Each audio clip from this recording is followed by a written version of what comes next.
this is originally dapat 2 separate lectures, but we decided to combine this lecture. So your quiz later on will comprise also of these 2. So I think 5 questions lang muna per topic. So the first topic on pharmacogenomics is quite long. So hope you bear with me. Tapos yung second lecture will be relatively lighter compared to the first one. So just share my screen.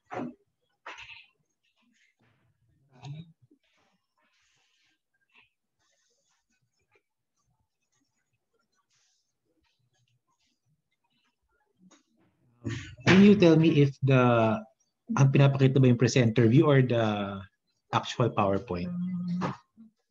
Presenter view. Ang weird talaga niya kasi dati hindi naman to ganda. Natuloy akong kodigo. Sige, so I'll just present this. Okay, so basically we want to talk about pharmacogenomics and the influence of genes in variations in drug response. So some of the slides here that you will see actually got from my professor in postgrad study. So some of these are her slides. So, and she introduced this concept earlier using this following introductory slide. So many patients who are sick and take a drug, most of these patients would get well, diba?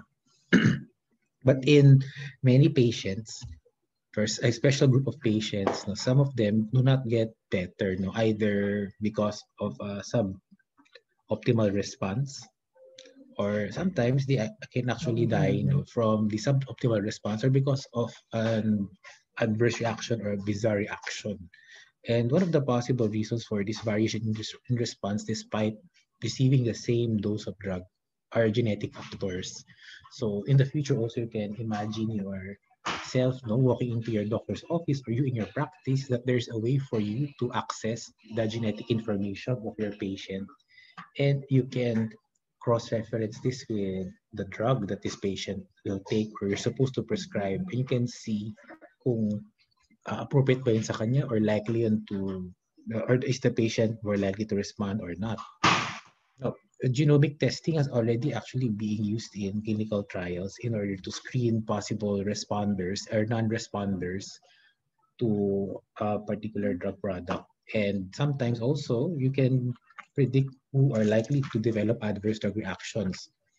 So in the context of drug development, it could be a good process to do in order to reduce the cost of medications, because pagka nag-adverse drug reactions, kailangan i-cover ng pharmaceutical company yun. But when you're able to screen these participants earlier on, pwede mo na silang exclude from the study, and ultimately there will be an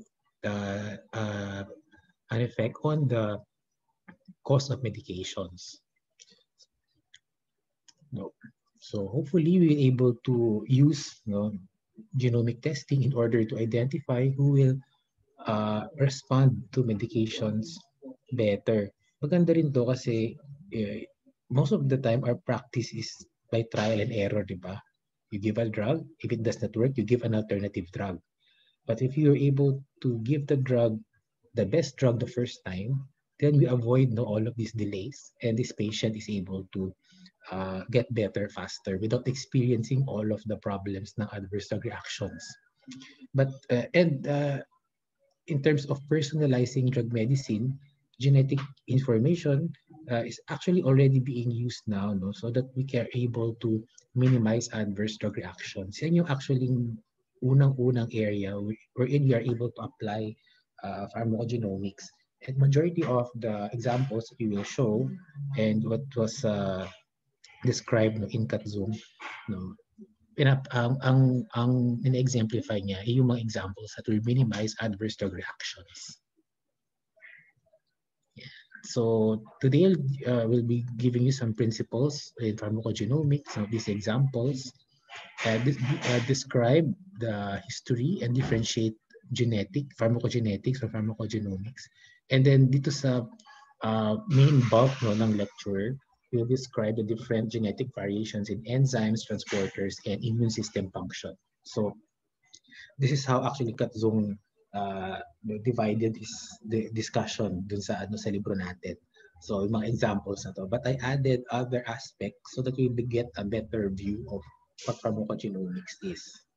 Hopefully, when we learn about these examples, you can make inferences on how genetic variations would affect drug dose and the response of your patients. Then towards the end, we'll discuss the status of evidence-based pharmacogenomics testing in terms of what tests you can recommend for patients who you plan to give particular drugs. So these tests are, maraming tests na available, but what is important is for us to know ano ba yung pwedeng gamitin, alin yung pang research pa lang, or alin yung pang case-to-case basis. So yan yung ating i-discuss towards the end part. And lastly, we identify gaps between research and practice. Bakit ba hindi pa masyadong ginagamit itong genomic information sa pag prescribe natin ng medications? So this table, this shows to you that genetic factors are a major variable in how a patient would respond to a drug. So, and generally, they affect both kinetics and dynamics. So when we talk of kinetic effects on kinetics, of course, they affect absorption, distribution, metabolism, excretion. Pagka naman dynamics, more on mechanisms of action and mechanisms of toxicity. So historically, we know that Gregor Mendel is the father of genetics, diba? But the person who we refer to as the father of pharmacogenomics is Sir Archibald Garrod, who developed the concept of chemical individuality, where he said that every active drug is actually toxic when taken in large enough doses. In some people, kahit na mababa lang yung amount na ibigay, pwedeng toxic na siya. While in some people, kahit gaano kataas na yung dose na ibigay mo, hindi pa nag-elicit ng effect. So parang sinasabi niya that each individual is able to dispose of drugs uniquely. Hindi he labeled this phenomenon as chemical individuality. It took around around mga 50 years pa. 20 years naman before the first examples of genetic polymorphism. So you will hear this out later on, genetic polymorphisms, like varieties in the variations in the genes that would influence drug response. So examples are the slow and rapid acetylation of an isoniazid, the premaquine-induced hemolysis in G6PD deficient patients, and serum cholinesterase deficiency in resulting in succinylcholine-induced apnea. So we will these will be the examples that we will be showing in the succeeding slides, so that we can better understand itong mga variations in drug response. Then, 1959, pharmacogenetics, the term was used in literature. And then in the 1970s, these were characterized, yung mga polymorphisms in TPMT and also in Spartin. So later on, yung depresoquin Spartin, related din yan sa CYP2D6 in that. So same lang din yan. And then isoniazid in the influence ng N-acetyltransferases. So dito natin, I don't know if you've heard before, yung mga fast acetylators and slow acetylators. So yan yung mga examples na papakita natin. So it was only in 1997 that the term pharmacogenomics first appeared in medical literature. And this implies parang a step up, kasi pag pharmacogenetics, the implication is that one gene is responsible for a particular response, in contrast to pharmacogenomics, where the influence is on is through multiple genes, and we study the whole genome. So kaya pharmacogenomics yung tawag sa kanya. But in many articles and literature, most of the time, the concept is the concepts are and the terms are used interchangeably. So currently, there are several databases where you can get information regarding pharmacogenomics and pharmacogenetics. And to date, more than 1.8 million or 2 million single nucleotide polymorphisms have already been characterized. So single nucleotide polymorphisms are among the most common, if not the most common, genetic polymorphisms, no, in the human genome. Pag sinabi natin na single nucleotide polymorphism, remember, di ba, sa DNA, di ba, merong adenine, guanine, cytosine, uracil. So, pagka nagkaroon ng isang change from one nucleotide to another, yung kinukode nun na amino acid can vary depending on the mutation that occurred. So, itong ating most of the information that we get in terms of pharmacogenomics come from the Clinical Pharmacogenetics Implementation Consortium. So sila yung nagpo-provide ng guidelines that use genetic information in selecting medications and dosing. So kunyari, you have this particular genetic polymorphism, ano dapat na gagawin sa'yo if you are considering to take a particular drug? So ano gagawin ba? Dapat ba parehong dose pero closer monitoring, or dapat ba alternative drug yung para sa iyo? Yung Office ng Public Health Genomics, siya naman yung nagsasabi kung ano ba yung level ng evidence ng test, yung ano bang level yung available na, at ano na ba yung pwede natin gamitin sa practice natin, o alin ba yung may na-evaluate na ng mga evidence-based panels, at alin yung pang-research pa lang. Okay? So just as a review, remember that these are just some of the terms in Mendelian genetics, diba? And basically, Gregor Mendel characterized that basically the principle of dominance, no? That one form of hereditary trait dominates or prevents the expression of a recessive trait. The dominant trait that is expressed in the first generation, the recessive trait hindi siya expressed. Tapos sinabi niya that for every trait, there must be a pair of factors. So ito yung one maternal and one paternal. So he labeled these as genes. And in terms of the alleles, di ba, sabi nagsisegregate yung mga genes, di ba, when gametes are formed. And yung dominant allele is represented as a capital letter, and recessive genes are classified as are represented by a lowercase. So this is for autosomal cells, di ba? Kaya di ba autosomal dominant, autosomal recessive. So we know now that there are some limitations dito kasi there are other forms of transmission ng genes, di ba? May mga codominant traits, may mga X-linked traits, may mga genes that are transmitted through mitochondrial inheritance. So, but Mendel's work provides a basis, no, for a lot of what we know. And of course, we know if there are that their genetic code, no, encodes for eventually proteins, and if there are changes in the base pairing or in the nucleotide sequences, there could be a change also in the amino acid na form. So in your literature search, especially in your laboratory activity, you will note that sometimes hindi naman lahat ng mga single nucleotide polymorphisms will result in a clinically significant effect, because it can happen that a change can still code for the same amino acid. But it can also happen that the single nucleotide polymorphism will result in a change in the amino acid, therefore changing the function of that enzyme. Kung stop codon naman yung nagawa niya, edi masa-stop na yung pag-produce ng protein na yun. So magkakaroon yun ng impact on the patient. So these are the different types of gene mutations that are possible. So pwedeng missense, nonsense, insertions, duplications, phase-shift mutations, and expansions.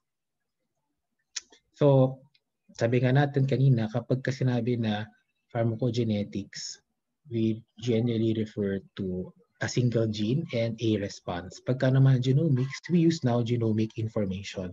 The implication is that more than one genetic variant may contribute to a variation in response. No, hindi lang isa. And majority of the traits that we've studied is actually pinasabi natin na polygenic. No? In contrast to a trait being monogenic. And we said earlier the possible applications, individualizing drug therapy, and but I emphasized earlier the first area is actually in reducing adverse drug reactions and minimizing side effects. Now, one type of studies na ginagawa sa pharmacogenomics are genome-wide association studies, GWA, genome-wide association studies. So meaning you look at the whole genome and then you see based on a specific outcome kung meron bang itong particular na genetic frequency, genetic polymorphism occurs in a frequency na mas madalas in this particular group. So kunyari, meron kang group ng tao na hindi nagre-respond sa beta blockers at yung isa na nagre-respond. Tapos you screen the whole genome and you try to see kung alin yung commonly occurring in this particular group. And usually this is in reference to meron ka ng idea kasi kung beta blocker, of course you know how this drug works, ano ba yung receptor niya, paano ba yan na-metabolize. So you focus on these genes coding for this particular functions. Pero hindi pa natin alam, association pa lang siya.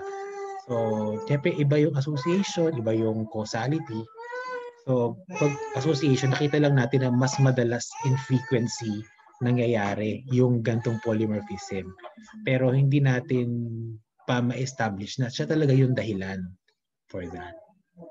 Yan. So, we can focus on metabolizing enzymes or structural proteins. So, when do we say that a genetic polymorphism is present in the population? The general consensus is that if the frequency of the allele occurs with a frequency of greater than 1% in the population, we can say that it is a genetic polymorphism. So later we'll show you the Hardy-Weinberg equation to know kung paano ba kino-compute yung mga frequency na yan. So just to give you an example. Then other types of studies done are twin studies and family studies. So pag family studies, ang goal niyan is to enable you as the investigator to distinguish the type of genetic transmission, kung yan ba a dominant or recessive trait. Yung twin studies naman, basically, are done in order to distinguish kung isang phenotype ba is due to heredity or due to the environment. Okay? So these are just some examples, and ideally, ang gagawin na participants in the study are identical twins.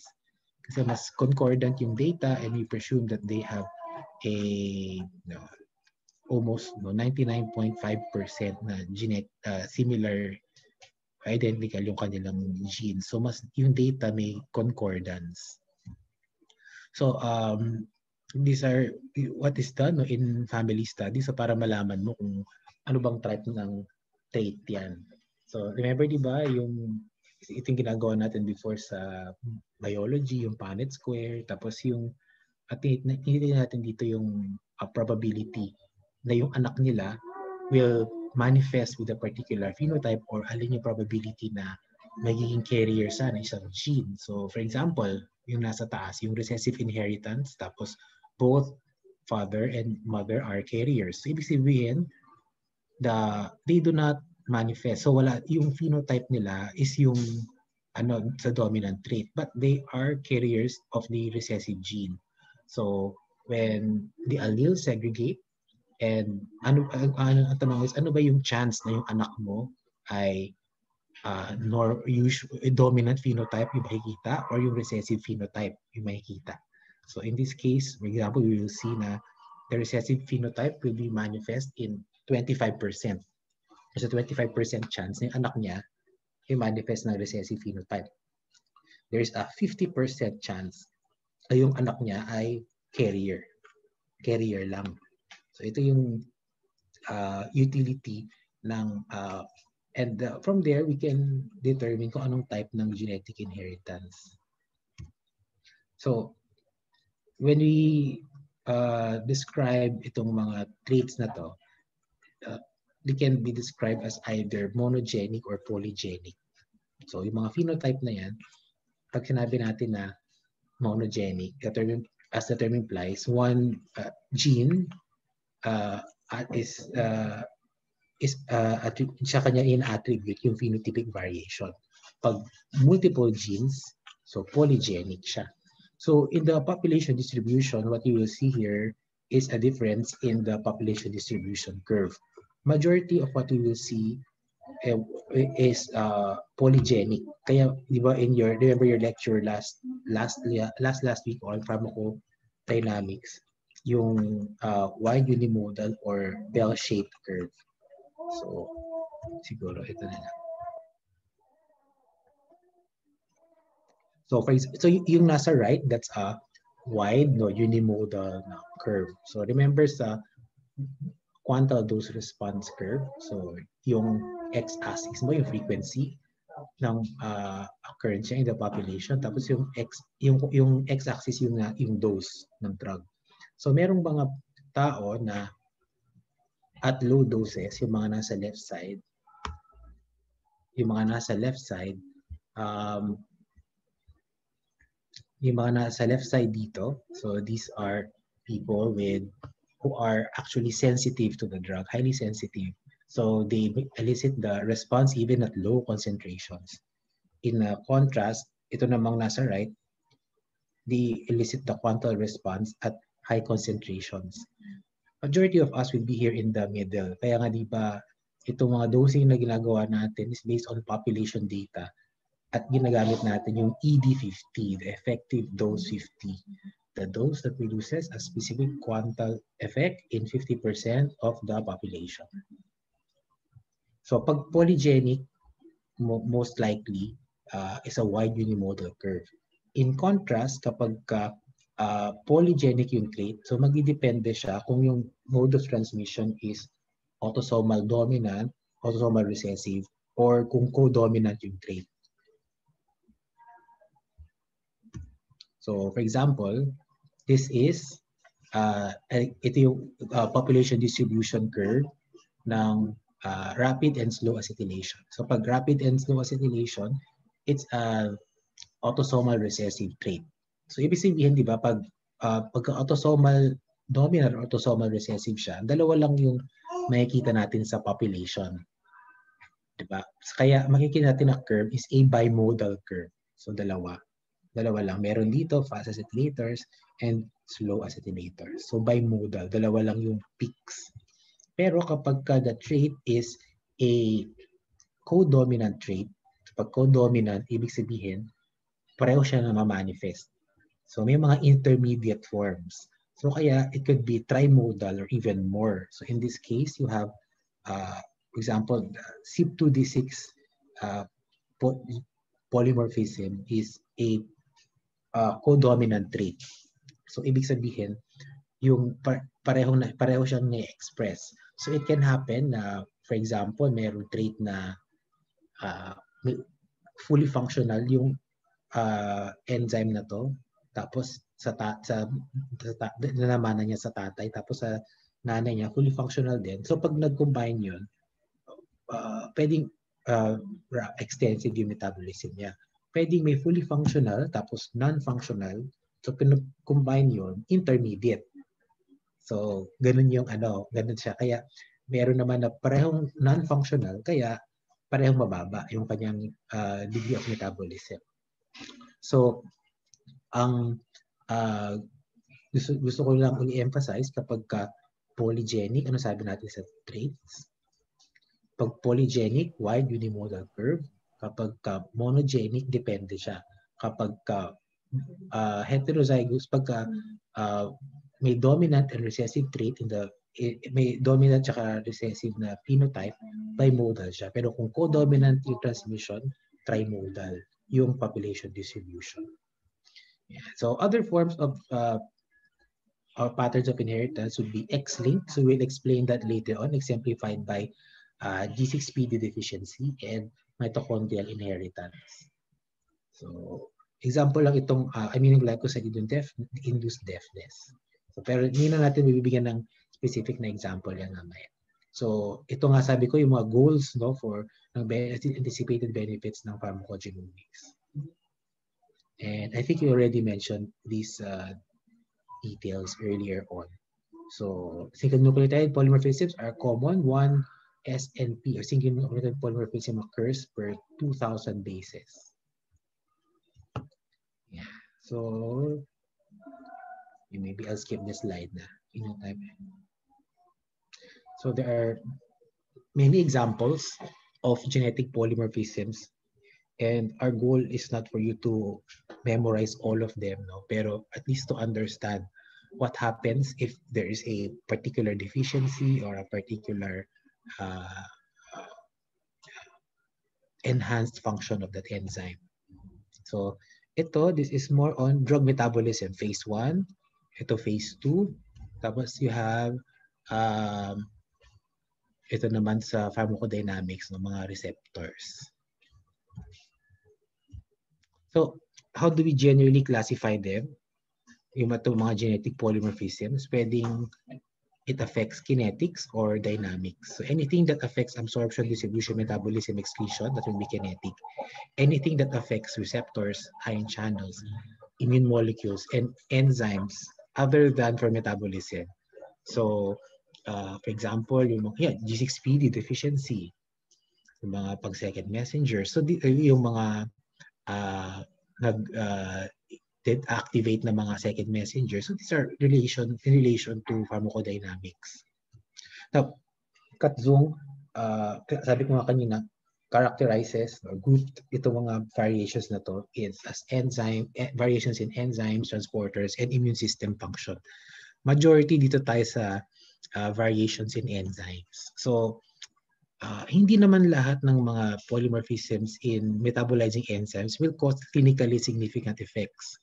There are certain conditions that need to be fulfilled para makita natin na may influence siya. So, one, if the enzyme changes the way the drug is metabolized in the body, if they generate active metabolites, so if the therapeutic index is narrow, and if there are significant interactions with drugs, other drugs, food, or disease. So, syempre, if for example, the enzyme changes the way that the drug is metabolized, pwedeng nagkakaroon ka ng generation ng more active metabolites. So, kung ganun, pwede maging enhance yung activity ng drug.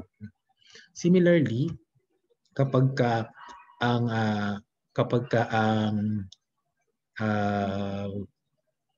therapeutic index ng drug ay narrow, ano ibig sabihin ng therapeutic index ng drug ay narrow? Ibig sabihin nun, yung dose niya ng toxic dose ay malapit lang sa effective dose. So kahit na if there's a small change in plasma concentration, pwede mag-cause ng clinically significant effects. So what we're saying here is that not all genetic polymorphisms will result in clinically significant effects. A lot of times, kailangan ma-fulfill itong mga ano na to. And usually, this will be applicable to drugs of narrow therapeutic index. Mga chemotherapeutic agents, mga CNS acting drugs like opioids. So yun yung mga magiging examples natin later on. So this figure shows to you that I think you saw this last week, di ba, sa lecture ng pharmacokinetics. And sinasabi lang dito yung mga examples ng enzymes. And you see ba nasa pie chart, di ba? Tapos yung mga nakalabas dyan, naka-elevate o nakaangat, yan yung mga na-aral na. So some of these you will be mentioning later on in the succeeding parts of the lecture. So yung C2C9, C2C19, C2D6, yun yung mga examples. So let's go to phase 1.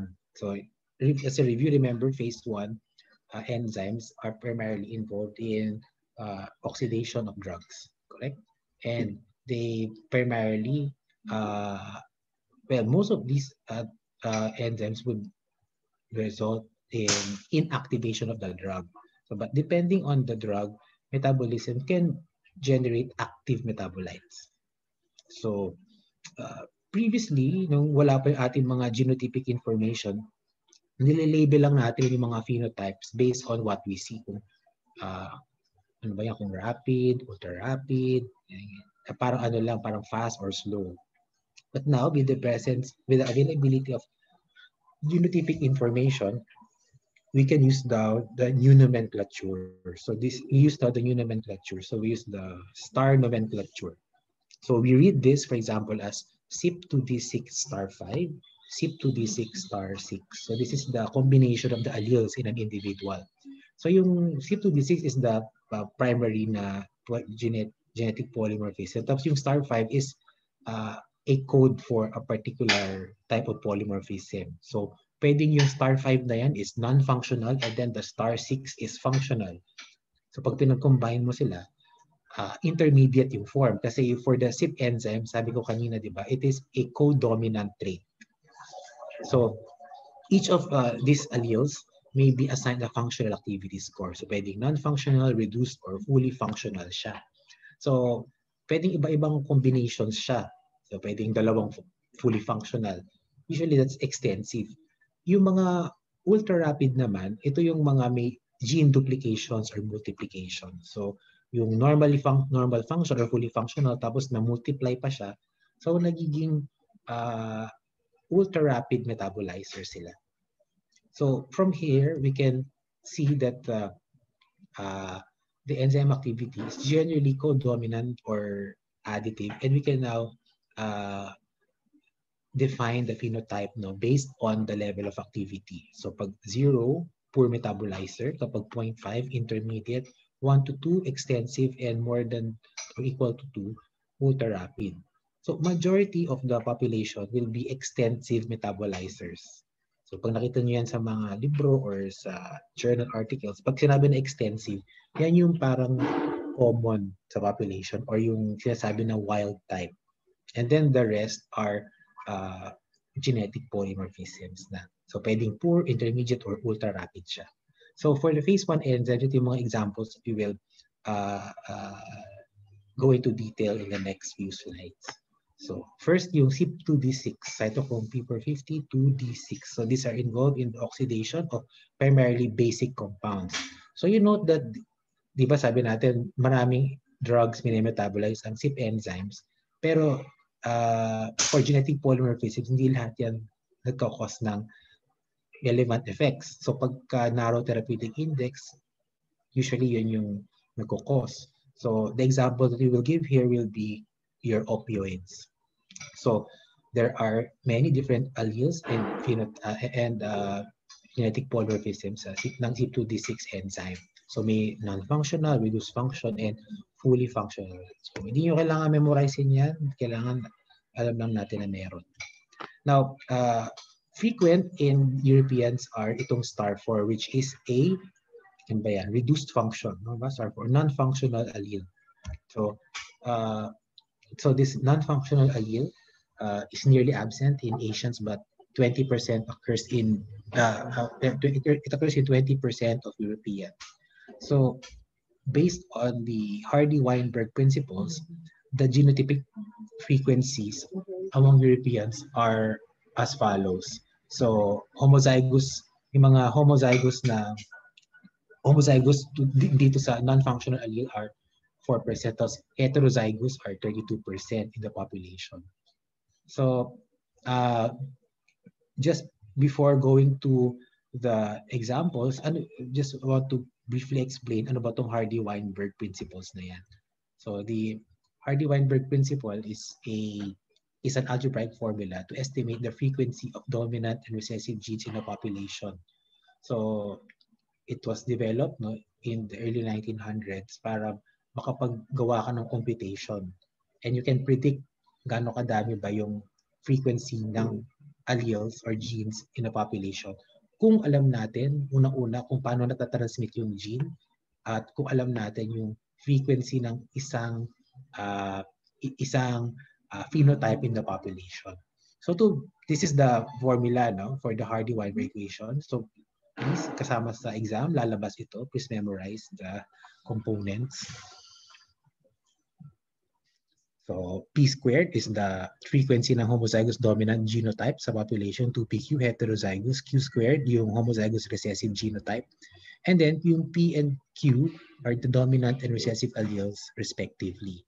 So para mas maintindihan natin kung paano ba ginagamit yan, of course, sabi ko nga kailangan it fulfill certain requirements ng Hardy-Weinberg law or equation.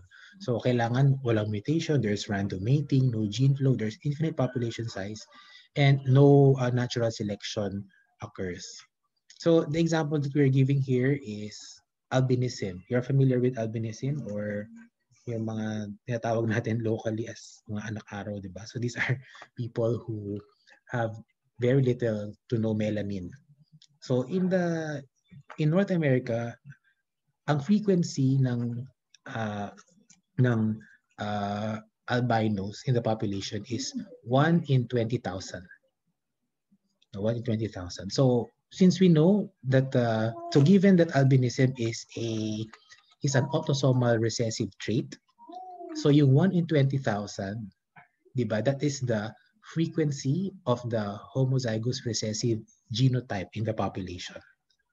Okay, so that is your Q squared. So 1 over 20,000 or 0.00005, that is the frequency in the population. So kung alam natin yung Q squared, so paano natin makukuha yung Q? Anong gagawin natin? We will square root, diba? We get the square root of Q squared. So pag kinuha natin yung square root niyan, makikita natin, makukuha natin yung value ng Q. So when we get the value of Q, anong gagawin na natin? Sabi kanina sa equation, P plus Q is equal to 1. So kung P plus Q is equal to 1, pwede natin makuha yung value ng P. So P is 1 minus Q. So giving you 0.993. So from there now, kung alam na natin yung value ng P, alam na natin yung value ng Q, so alam na natin, pwede natin i-input na ngayon yung value ng P sa equation. So 0.993 squared, yan na yung frequency ng homozygous dominant genotype. Tapos yung 2PQ, yan yung frequency ng heterozygous genotype. Tapos given na alam na natin yung 0.0005. Yan yung frequency sa yung Q squared. Okay? Yan. So anong ibig sabihin yan? So yung P squared or 0.986, ibig sabihin 98.6 yung allele frequency ng isang ng dominant na gene. Tapos yung mga heterozygotes, so ano to, di ba heterozygotes, sila yung mga may normal pigment sa skin pero they are carriers of the recessive gene. So 1.4%.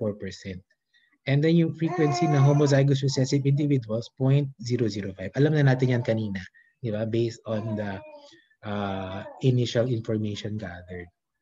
So kahit na majority are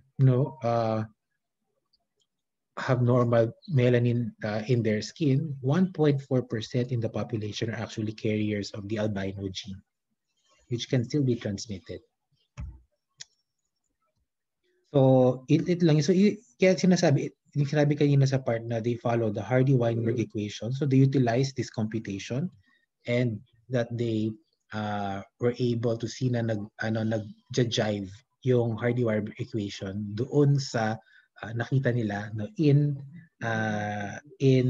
the actual population. So let's go back to this particular example, CYP2D6 and morphine. Codeine.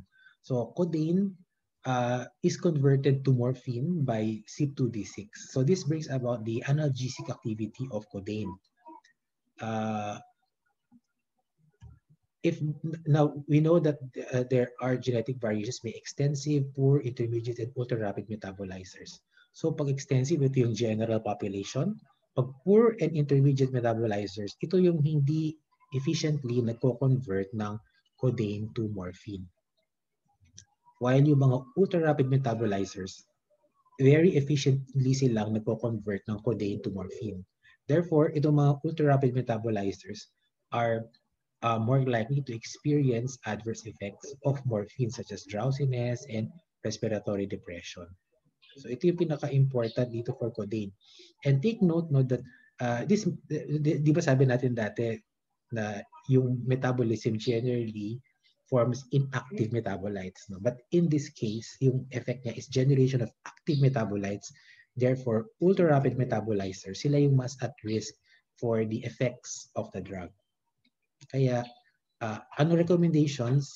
So these are other effects on the GI, CNS, and the anti-tussive properties ng codeine. Codeine kasi is primarily used lang talaga as an anti-tussive drug. And then, pero yung kanyang yung analgesic effect is parang secondary na lang. So, but in ultra-rapid metabolizers, mas nangingibabaw yung yung morphine effect ng morphine kasi nga yun yung mas maraming na form. So, ang recommendation ng CPIC kapag extensive and intermediate metabolizer ka, you can give the same dose pero mas monitor mo yung intermediate metabolizer. Pero pag poor metabolizer or ultra-rapid, you use an alternative agent. For poor metabolizers, bakit? Kasi hindi siya mag-experience ng analgesic effect. Yung ultra-rapid naman, ito yung mas at risk ng adverse effects. This is an example of a case no na yung nanay is an ultra-rapid metabolizer.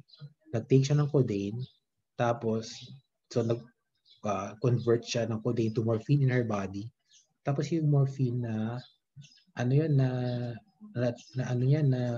transfer niya sa kanyang baby while breastfeeding.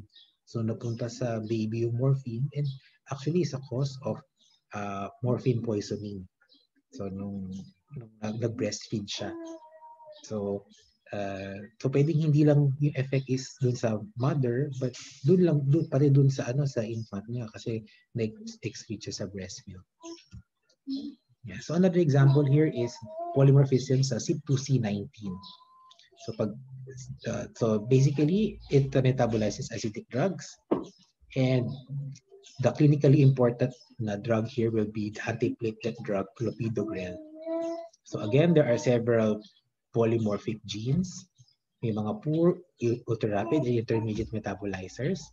And we see here that a significant number in the population, especially in Asians, possess the non-functional allele ng CYP2C19.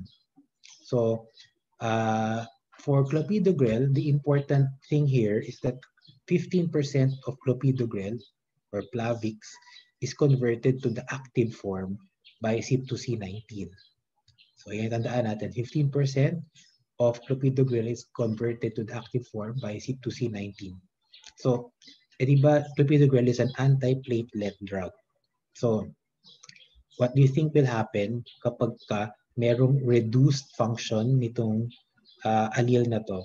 Meron bang increased anti-platelet effect or decreased anti-platelet effect?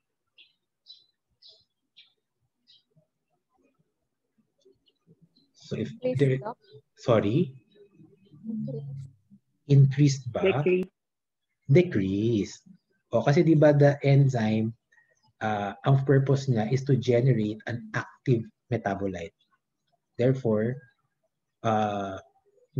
generate the active metabolite, which yung ano nga niya is the anti-platelet effect.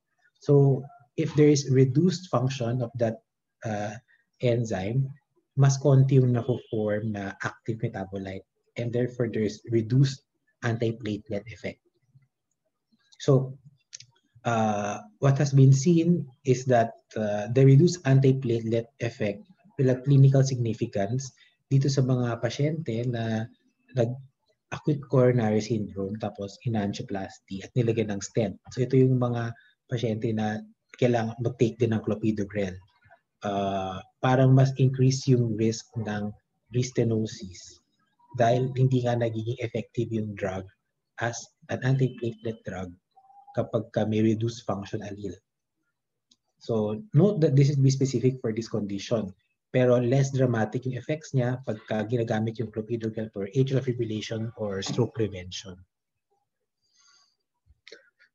So our recommendation ng CPIC, use an alternative antiplatelet for poor and intermediate metabolizers, but for extensive and ultra-rapid metabolizers, you can give the same dose. So for these two CYP2 C19 and CYP2D6, there are already tests that are available, no? And maganda to kasi monogenic siya. So yung trait niya can be traced to this. So madaling i-test kasi isang gene lang yung implicated. So another example for the phase 1 will be the hydropyrimidine dehydrogenase. So this is the rate limiting step in pyrimidine catabolism. So note lang dito that there is actually wide inter and intragroup variation in the DPD enzyme activity. So kumbaga minsan kahit na may non-functional allele ka, may mga pasyente na okay din yung kanyang pag-metabolize na mga pyrimidine anti-metabolites. So ano bang examples ng mga pyrimidine anti-metabolites? So just to say here, this the gene coding for this enzyme is transmitted as yung deficiency is transmitted as an autosomal recessive trait. Autosomal recessive siya. And ano ba examples dito ng mga pyrimidine anti-metabolites? Yung mga 5-fluorouracil, capecitabine, Tegafur. So commonly given for colorectal and breast cancers. So big proportion of the drug undergoes catabolism by this enzyme. So logically, we can infer if there is a deficiency in the hydropyrimidine dehydrogenase, increase yung toxic effects ng mga pyrimidine anti-metabolites. So pwede mag-express as myelosuppression, hand and foot syndrome, neurotoxicity, diarrhea. Okay? So sa exam, kailangan alam nyo yung mga alam nyo, for example, pag sinabing DPD, 5-fluorouracil or Tegafur, ganyan. Pag sinabing CYP2D6, codeine. So pag sinabing CYP2C19, clopidogrel. Yeah, so next naman yung phase 2. So phase 2, sabi natin yung mga conjugating reactions. So two examples dito, uridine, the phosphoglucuronidase transferase. So ito yung important for glucuronidation, and thiopurine S-methyl transferase. So itong uridine, the phosphoglucuronidase transferase it's encoded by the UGT1A1 gene and conjugates glucuronic acid onto small lipophilic molecules para maging more hydrophilic sila and mas madaling ma-excrete. So mayroong mga tao na may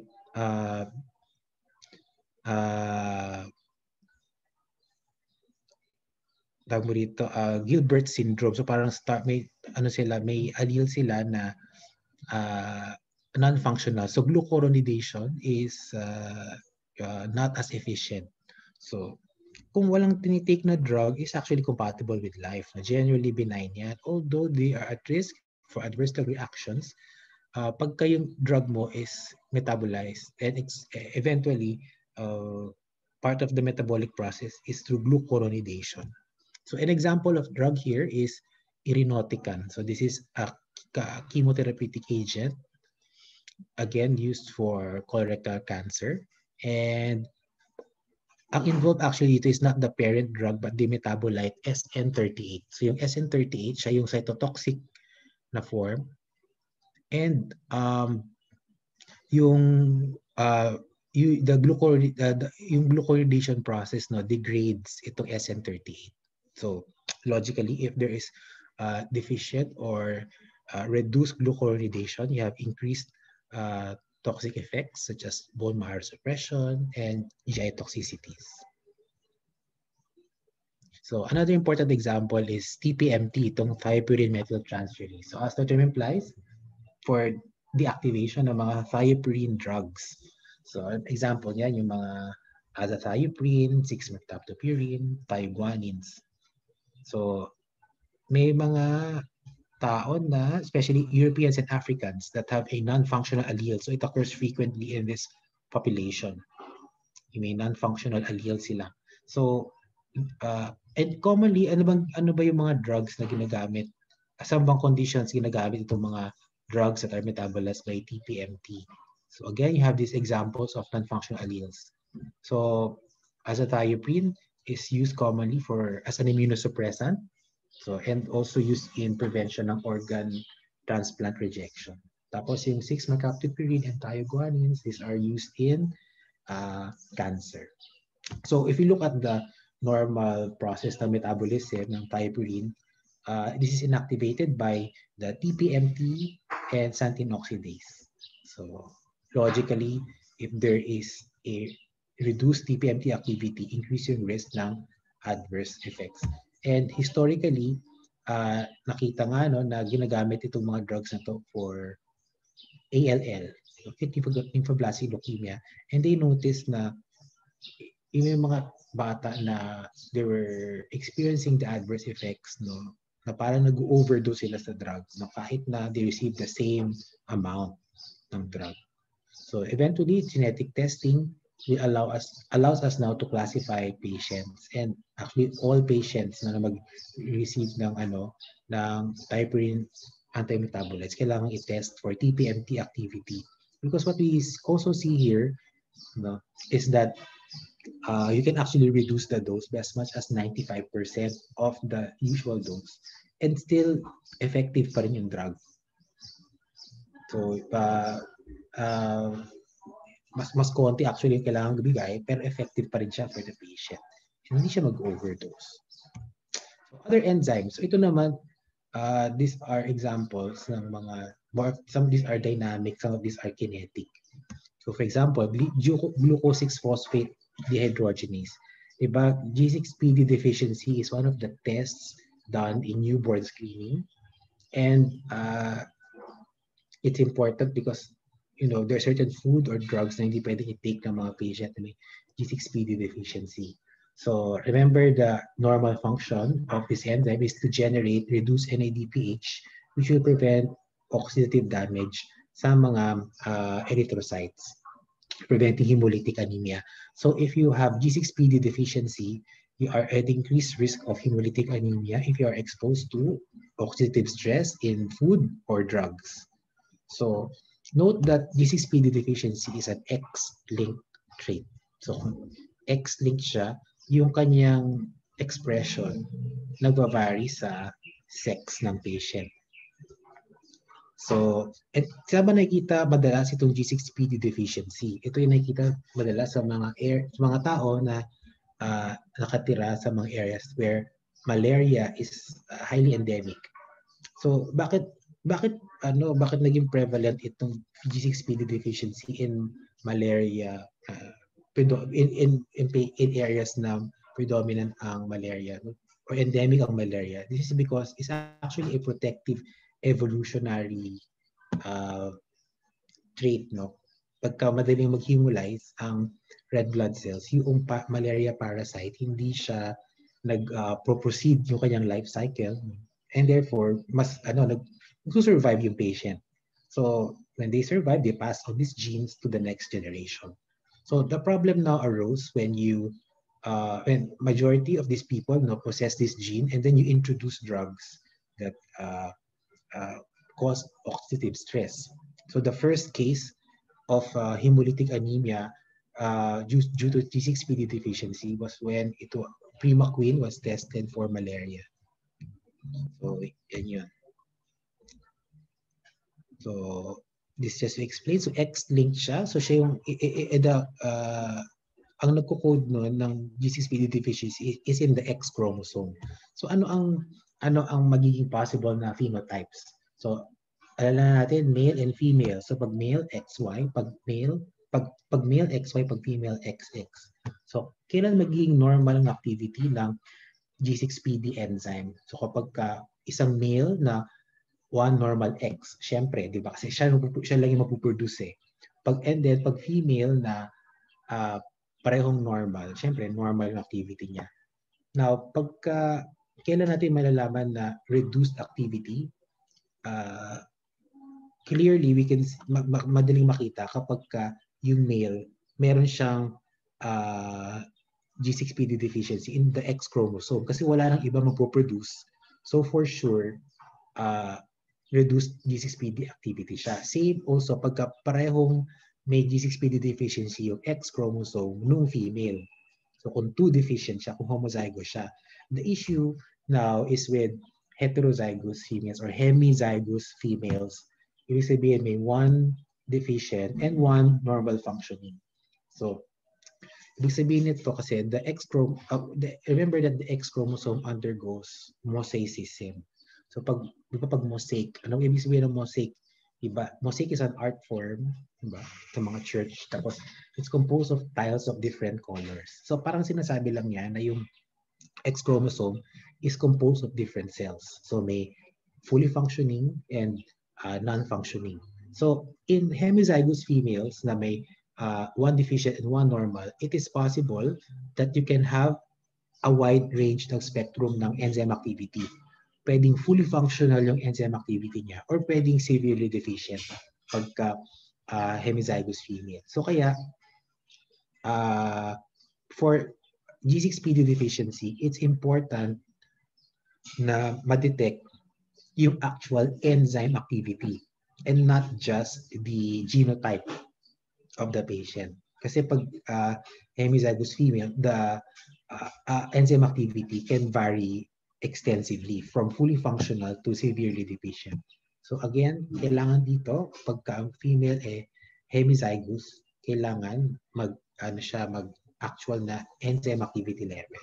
Actually, all G6PD deficient patients, that's where you can classify kung ano bang degree of deficiency siya. So you look not at the genotype, but the actual enzyme activity. Yeah. So common yan, 80%. Skip ko na to. So many drugs, di ba? Ano bang, may mga hindi pwedeng i-take ang mga pasyente na G6PD deficient. So one example that we give here, this is a new drug, rasburicase. So uricase, this is actually a recombinant form of the urate oxidase enzyme that is sorry, may telepono.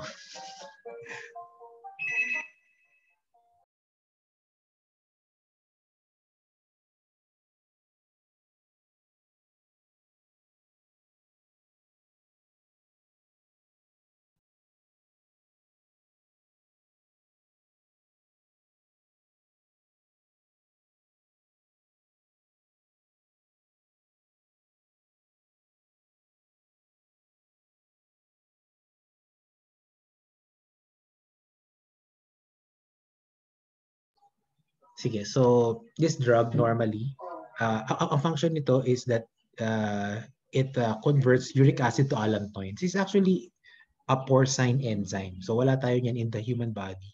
And ano yan, ginagawa niya is converts uric acid to allantoin. So yung rasburicase binibigyan sa mga patients na nag-undergo ng chemotherapy, and then tumataas yung purine load nila because of the chemotherapeutic agent, and the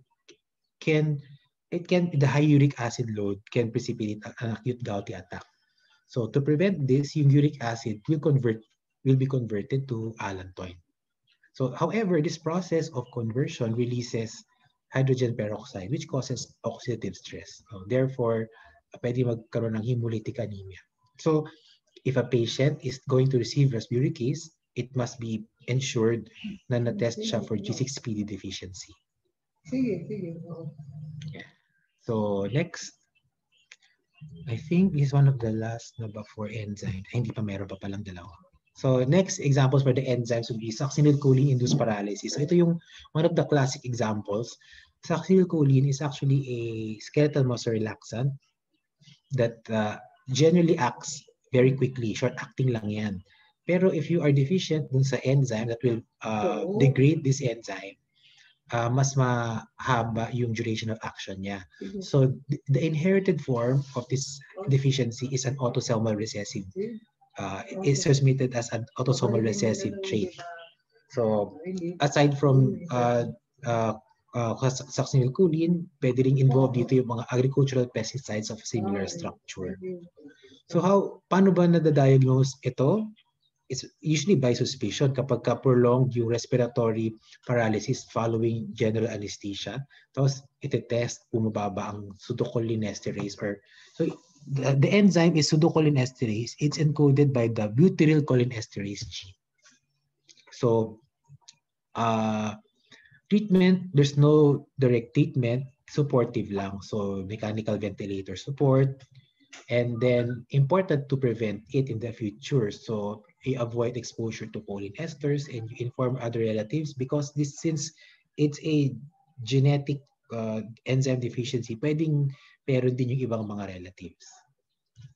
So last dito sa example with the N-acetyltransferase for isoniazid metabolism. So what is important here is actually in terms of the adverse drug reactions. So again, it is an autosomal recessive trait.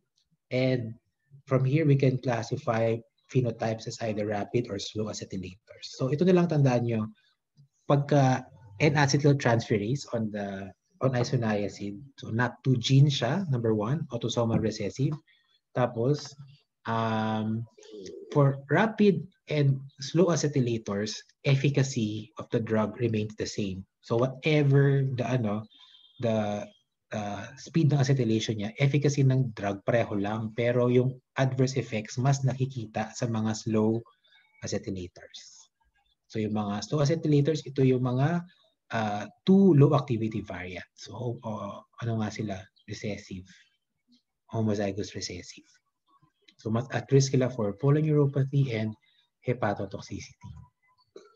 So next we go to genetic variations in transporters. Okay pa ba kayo? Do you want to have a break muna? Or ako magbe-break? Tuloy-tuloy na lang para tapos na agad. Okay, so next, konti na lang naman to for pharmacogenomics and then mabilis na lang din tayo. Siguro mga for herbal. So we'll take a break before we go to the herbal meds, mga 3 to 5 minutes. And so sa genetic variations in transporters, isa lang naman yung example na ibibigay natin dito, itong organic and ion transporters. So if you remember yung lecture ko last week on kinetics, di ba organic ion transporters are present in the kidneys and other organs as well. So involved sila sa uptake ng drugs or moving from one compartment to another. So the example here that we give is the organic and ion transporter, and this is located in the liver for uptake of drugs. So the organic and ion transporter is encoded by the SLCO1B1 gene. So it's a solute carrier gene. So basically it transports from one compartment to another in the liver. Basically it's located in the hepatic sinusoids for the uptake of drugs. So ang example ng drug involved dito is yung statins. So merong mga reduced function, again, reduced uptake of drugs in the liver. So therefore, pagka-reduce yung uptake sa liver, anong mas mataas ba o mas mababa ang plasma concentration ng drug?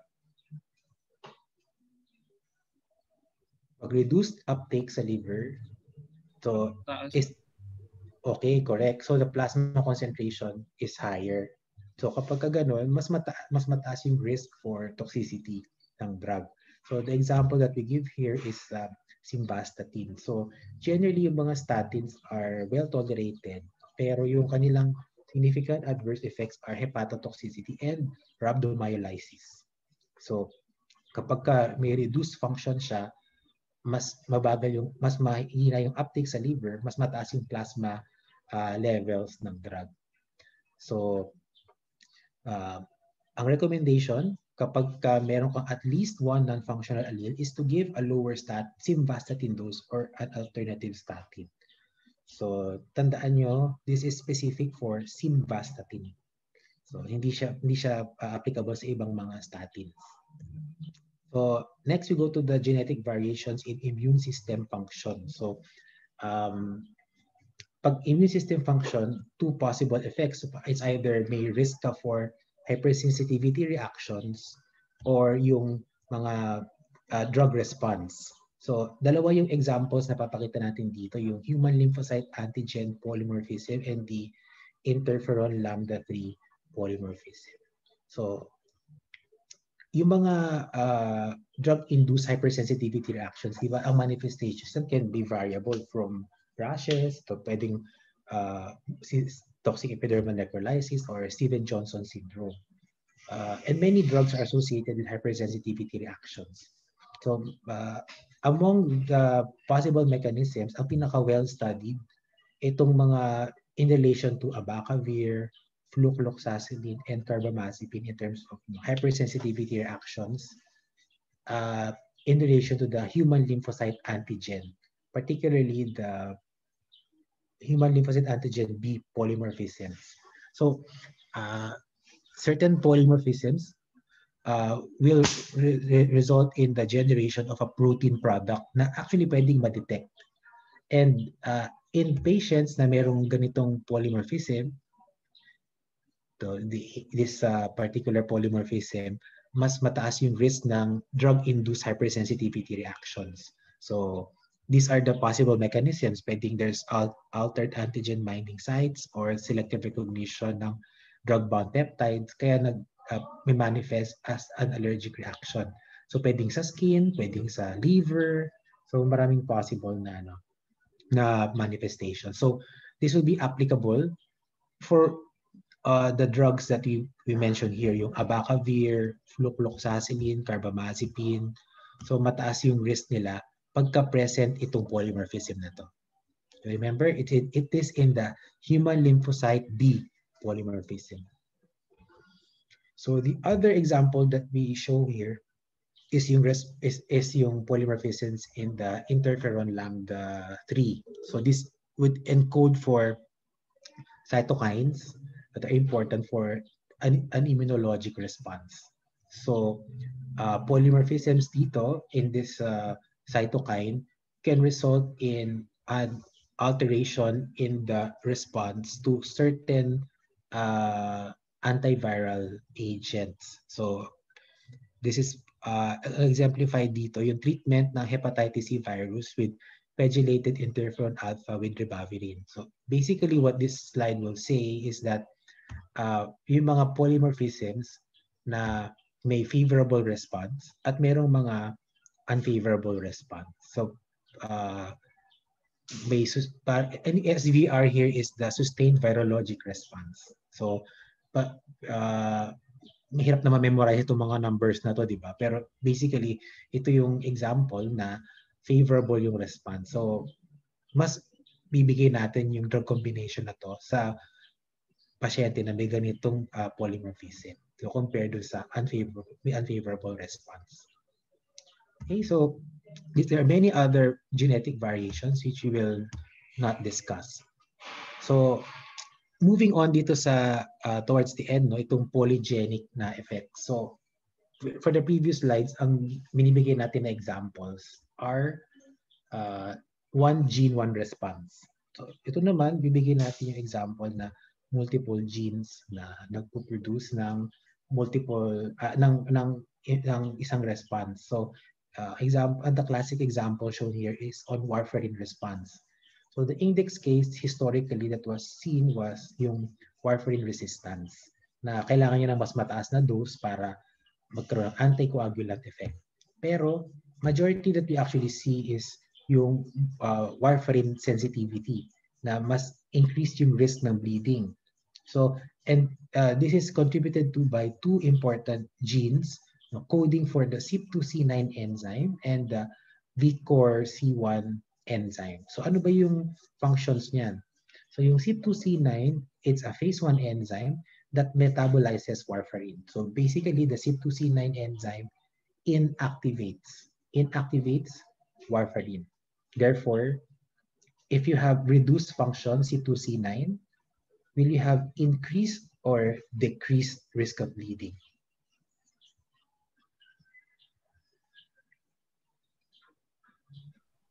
Increase or decrease? Again, sabi natin, CYP2C9 inactivates warfarin. Therefore,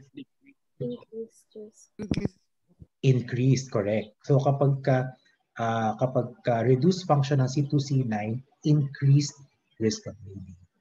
Okay, so ito lang yung sinasabi dito sa seeding slides.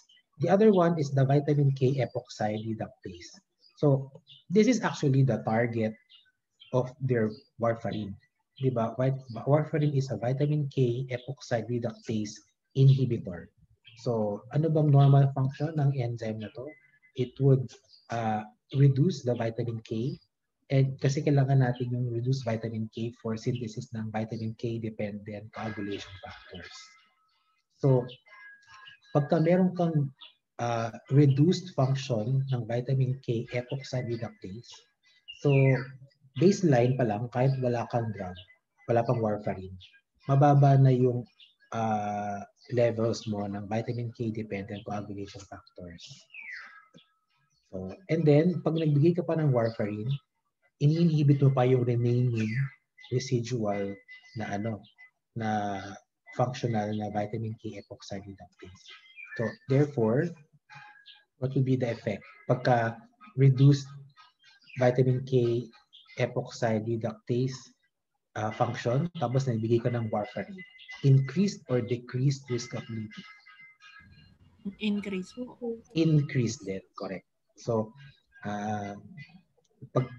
so tandaan nyo, kapag reduced function ng C2, C9, and reduced function ng vitamin K epoxide reductase, increased risk of bleeding. Note as well that this is a combination of pharmacokinetic and pharmacodynamic na interaction, na polymorphism. So C2, C9 yung kinetic, yung Vickor C1 is pharmacodynamic. Okay? Yeah. So other applications, so pwedeng environmental, yung mga genes natin if you possess certain genes, pwedeng yung risk mo for developing toxic, carcinogenic metabolites from food or environmental exposure, and other ethical, legal, and social issues. Kasi pwede mangyari na, di ba, what we see here is that some people are more susceptible than others or at risk or not likely to respond. So, para bang pwedeng maging measure yan to exclude yung mga genetically predisposed. So, we should not allow this to happen, that we use genetic information to discriminate people. So, siguro dito sa part na to, I'll skip this slide and I'll go dito sa 3-tier system. Dito na tayo dun sa evidence-based pharmacogenomics testing. So, sabi ko kanina earlier, di ba? Maraming mga tests available. Pero paano natin malalaman kung ano na yung pwedeng gamitin, may enough evidence. So, you can go to the CDC Office of Public Health Genomics and they will actually provide for you, for us, itong level of information for the tests, for the genomic testing. So, kasi itong previous slides on on the about genomics in general. Pero ito yung sa testing. So the Office of Public Health Genomics classifies them into a 3-tier system. So merong tier 1, tier 2, and tier 3. So ano ba importante sa atin na malaman ano ba definition ng 1, 2, and 3. So if you go to their website, ganito yung makikita nyo. Tapos, sinasabi dito, for example, for Tourette syndrome, and you are, may relation siya sa pharmacogenomic, yung drug na Pimozide. Tapos, kailangan itignan yung CYP2D6 activity ng patient. Or for example, for a patient that has trigeminal neuralgia or epilepsy and you're contemplating on giving carbamazepine, kailangan i-test mo yung human lymphocyte B antigen na polymorphism, kung present yan. Kasi mas likely mag-develop ng mga skin reactions. So, this is classified as tier 1. So, pag tier 1, ano ibig sabihin? So, genomic. So, ito na lang siguro last. So, basically, pag tier 1, it is supported by synthesized evidence or evidence-based recommendations for implementation in practice. So, na-evaluate na siya, pwedeng gamitin in practice. So, there's good evidence for this test. Pag tier 2, it's not supported by evidence or hindi pa siya na-recommend ng evidence-based recommendations. However, pwede siyang gamitin on a case-to-case basis. So, hindi siya pwede pang routine, pero pwede on a case-to-case basis. Pag tier 3 naman, not supported by evidence, pero pwede siyang gamitin for research. So, ito yung summary nitong previous slides lang. So, recommended, tier 1, recommended for clinical use. 2 for case-to-case basis, kasi hindi pa siya na-recommend ng evidence-based panels. Pag tier 3, may be considered for research because hindi pa na-demonstrate yung kanyang validity and utility. Yeah. So, lastly, ano ba yung mga reason kung bakit hindi pa natin masyadong ginagamit? So, of course, there will be financial reasons. Sometimes also, we have to realize na genes, hindi naman yan yung end all and be all. And there are many other factors are contributory to a patient's drug response. So, clinical conditions, age, diet, other drugs, body composition. So, marami pang kailangan i-consider. For warfarin also, for example, may ibang mga test na para malaman natin yung degree ng anticoagulation. May prothrombin time testing naman to know kung ano na ba yung degree ng anticoagulation. So, baka hindi na siya nagagamit.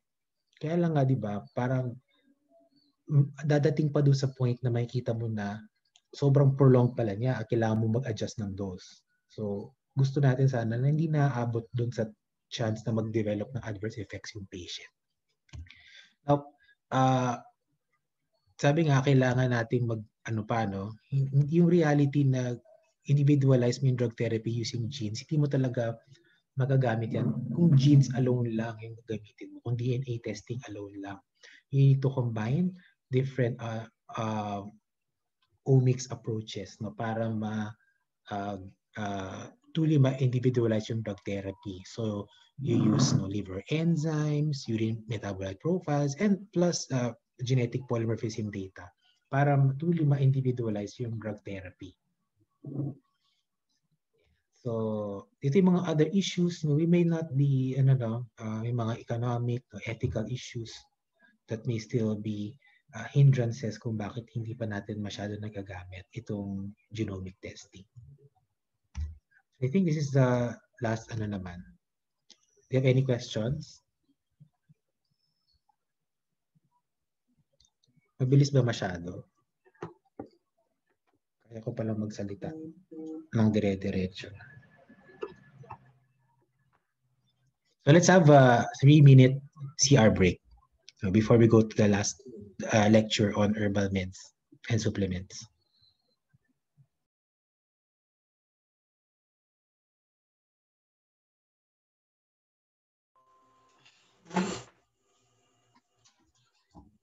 On dietary supplements and herbal medication. So, there's a pervading thought na anything that is natural is safe. Na anything that comes from nature, basta hindi siya chemically synthesized, okay siya sa katawan natin.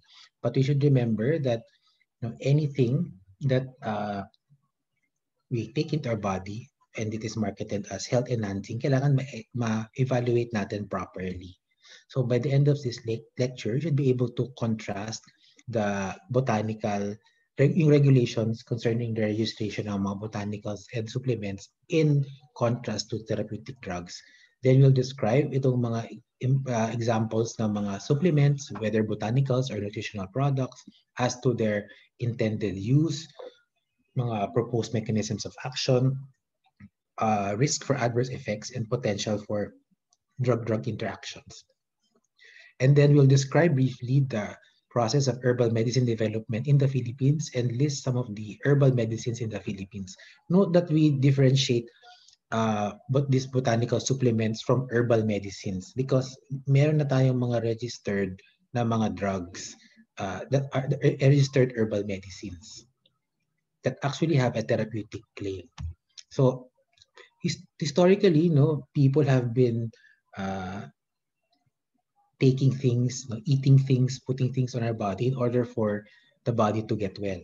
But it's only in the last century that we've been able to perform proper scientific methods of evaluation for safety and efficacy nitong mga substances na to.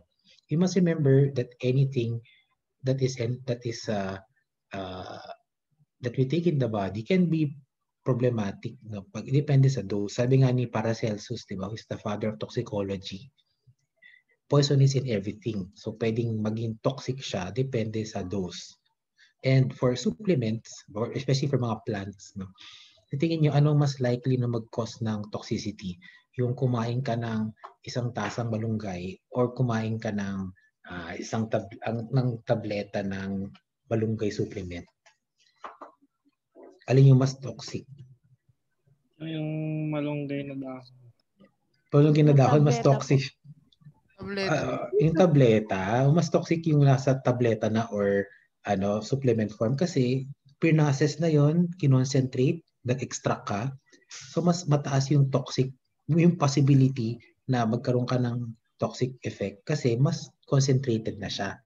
So there's that misunderstanding na basta nga natural siya, lalo na kapag na na process mo na siya, kinoncentrate mo na siya, pinak mo na siya in a tablet. So mas taas yung active ingredient niya. So mas mataas yung risk no.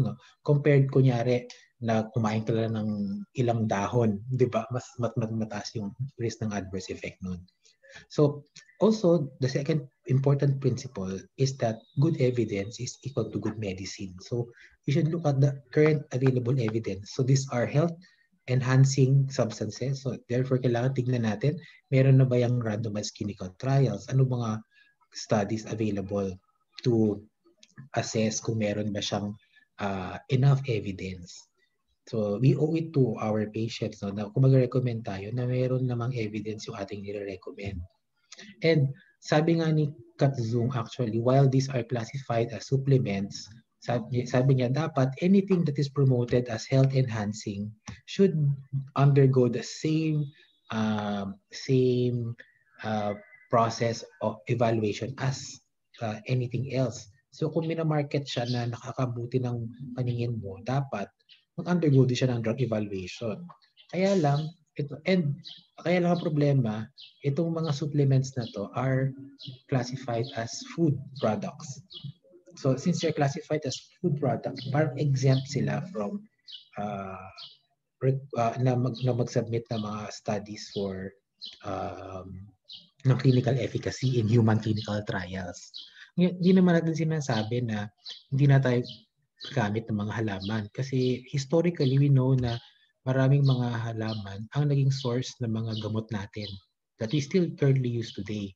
So, but what is important is that they undergo the proper process of drug development. No? Kasi a lot of times, many businessmen take advantage of people's gullibility and yung parang desperation.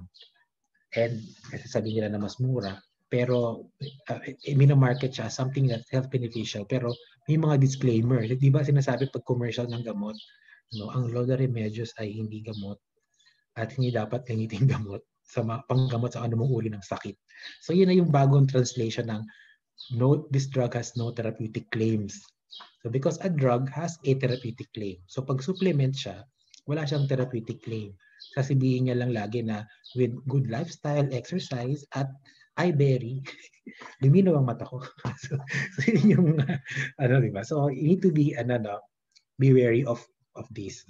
So one other reason kung bakit mahirap mag-evaluate ng herbal meds is because there are many factors that affect the concentration of chemicals in plants. So depende yan kung saan mo hinarvest, kung kailan mo hinarvest, kung anong particular variety yan. So mahirap maging standardized. So one of the first things that is usually done is to standardize the experimental product para matitest mo talaga kung ano yung gusto mong itest hindi siya na-affect ng different factors pa. So as I was saying earlier, itong mga supplements that are in the market, they generally lack oversight in terms of production. At the same time, yung kanilang mga wala silang available studies ng clinical trials. So their evidence for controlled clinical trials in medical effectiveness are incomplete or non-existent. So kaya hindi sila wala talaga silang therapeutic claim. Note that this is the definition of herbal medications by the US FDA. Locally, meron tayong ibang definition. But in the US, sabi ko nga kanina, these products are considered as food kaya hindi kailangan ng mga RCTs. Locally, Ito yung ating regulation for herbal medicines. So iba ito. Kailangan, pag herbal medicine siya, mayroon siyang therapeutic na claim. So ano bang definition ng herbal medicine? It is a product that contains as active ingredient yung mga aerial or underground parts ng mga plants or combination ng mga plants or roots or aerial parts. Tapos, whether in crude state or plant preparation. So pag pwedeng dinikdik mo siya, pinakuluan mo, nag-extract ka using certain solvents, so pwede rin naman yun. So additionally, kailangan nga, meron siyang therapeutic claim. So the only way you can make a therapeutic claim is when there is enough clinical evidence. So kailangan nag-undergo siya ng proper phases ng drug development. And lastly, yung actual na preparation na bibenta, hindi siya dapat combined with other active substances. So kung yung herbal medicine na yan, for example, pampababa ng lagnat, pero tinamahan mo ng paracetamol yung preparation mo, hindi yan na yan herbal medicine. So kailangan yung plant lang talaga siya. So ano bang issue natin ng dito sa mga herbal meds? When they are used for complementary or alternative medicine. So pag complementary, ibig sabihin dinadagdag siya with conventional Western medicine. Kapag ka-alternative naman, it's used in place of conventional medicine. So ang issue dyan, pagka pinag-combine mo siya, paano kung may mga interaction siya? So pwedeng ma-reduce yung efficacy or pwedeng mag-increase yung risk ng adverse effects. Kung alternative naman siya, ang problema mo naman ay kung hindi siya effective, edi hindi gagaling yung pasyente. So kung inaano mo siya for cancer, like Boston C kay Doc Farah, o paano ba yun? Edi mamamatay na lang sa cancer yung patient, di ba? So kaya importante na we aware tayo dito sa mga available evidence.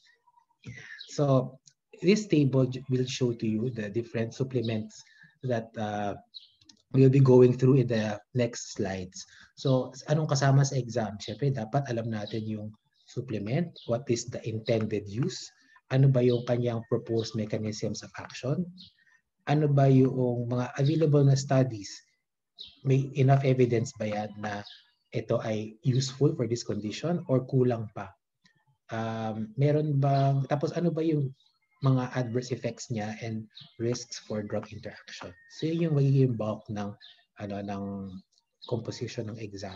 So dito sa table na to, these are 7 supplements and 7 na botanicals and 3 na nutritional, which are well, some of these are plant derived or animal derived. Some of these are may mga vegan sources din yan. So let's go to the botanical substances muna. So kapag herbals, tandaan natin na majority of the effects will be due to the synergism ng mga component niya na chemicals. So kadalasan, pagka tinatry natin ay isolate lang yung isang compound niya, nawawala yung efficacy because the combination of the ingredients promotes the efficacy of that that supplement or that medicine. So kaya kadalasan nga, crude lang siya, crude preparation, para nandun pa lahat.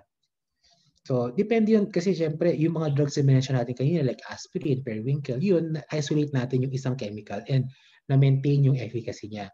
But in some drugs naman, kailangan yung crude form siya para maging efficacious pa rin siya. Because these are the mechanisms of synergy na it can produce. So, let's go dito sa examples. Itong list natin is kung ano yung nasa Kadzong. So, wala pa kasi tayong local na reference ng mga supplements. So, first is echinacea. So, echinacea is marketed as a drug for improving cold symptoms and shortening the duration of infections. So, mainly, ang marketing niya is for immune boosting. So, if you look at the in vitro activities niya, mainly cytokine activation and anti-inflammatory properties. Some preparations may have high alcohol content, but generally wala siyang drug interactions.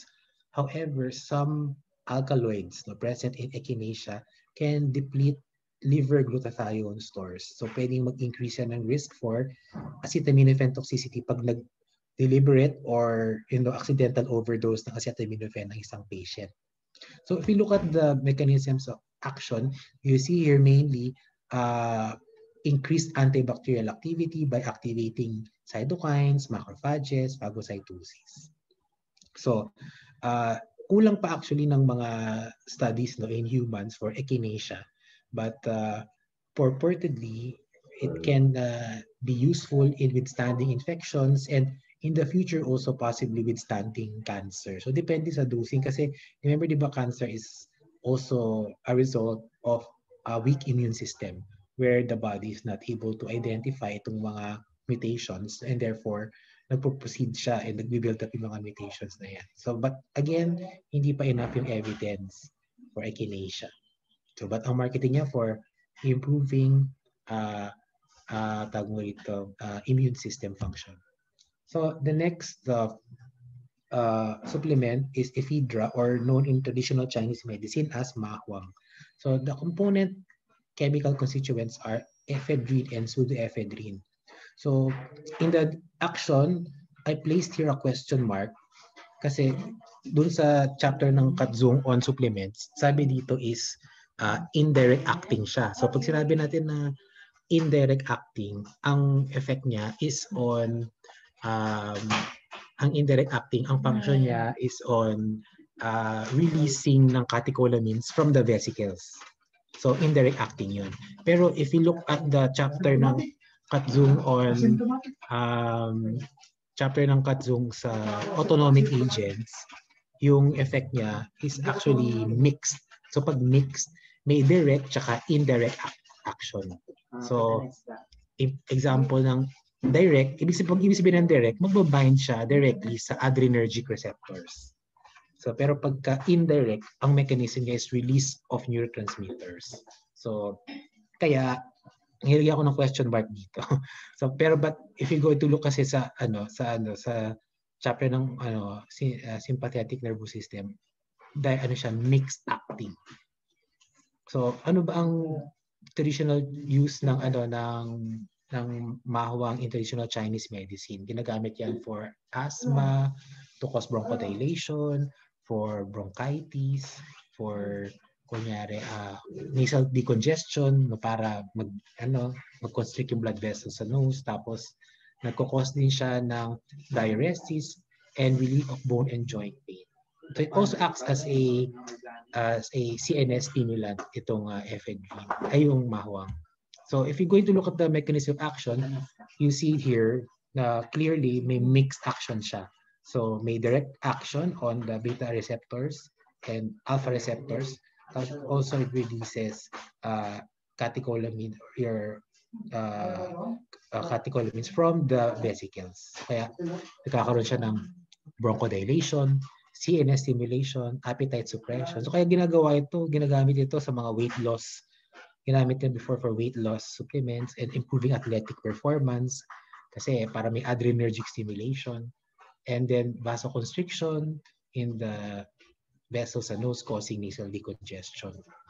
So these were the uses niya dati. Kaya lang na-ban na yan sa mga athletic performance kasi nga parang siya doping. So hindi siya pwede.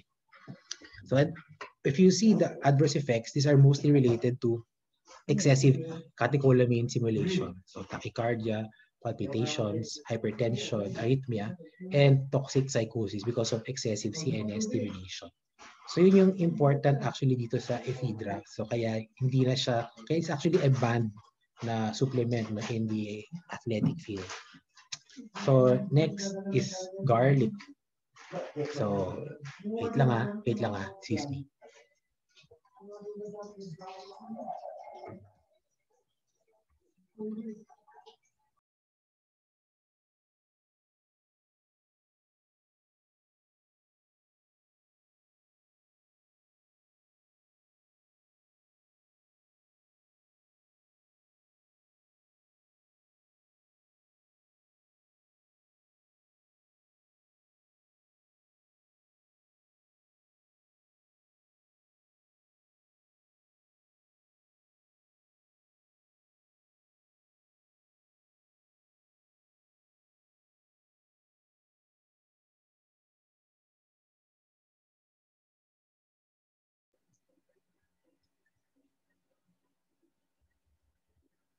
Sana tayo sa garlic supplements.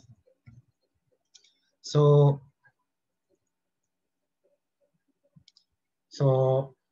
kung kanina mahuwang, ito naman bawang. So we talk about garlic supplements, no? Saan ba yan minamarket? Minamarket yan to lower blood pressure and for dyslipidemia. So if you're going to look at the active ingredient, yung kanyang activity has several actions, no? Meron siyang activity like statins, itong HMG co-reductase inhibitor effect. Tapos may ACE inhibition effect siya, angiotensin converting enzyme. So like captopril, enalapril. So it will cause vasodilation and it also causes decrease in salt and water retention. So other actions may fibrinolytic activity, increased nitric oxide causing vasodilation. So meron siyang parang anti-platelet effect and fibrinolysis. So in clinical studies, there is some evidence na more effective siya than placebo at lowering total cholesterol kung mild lang yung dyslipidemia ng patient. Pero kapag moderate na elevated ng LDL, hindi siya na siya ganun ka-effective.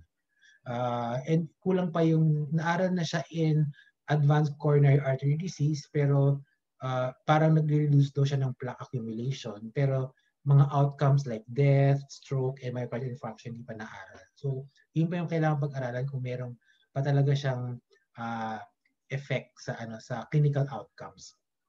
Now, among the adverse effects noted here, take note, these are generally exaggerations of the mechanisms of action. So pwede magkaroon ng hypotension, and possibility, ang importante dito yung risk of bleeding. So remember, garlic supplements can increase the risk of bleeding, particularly in patients who are already taking antiplatelet drugs or anticoagulants. Similarly, din itong next na supplement, itong ginkgo or ginkgo biloba. So it was marketed before for improving memory, treating Alzheimer's, and di ba, ewan ko, may time nun na parang tinitake nun ng mga estudyante kasi improves memory daw siya. So if you're going to look at the in vitro studies in terms of mechanisms of action, mainly antioxidant and free radical scavenging mechanisms.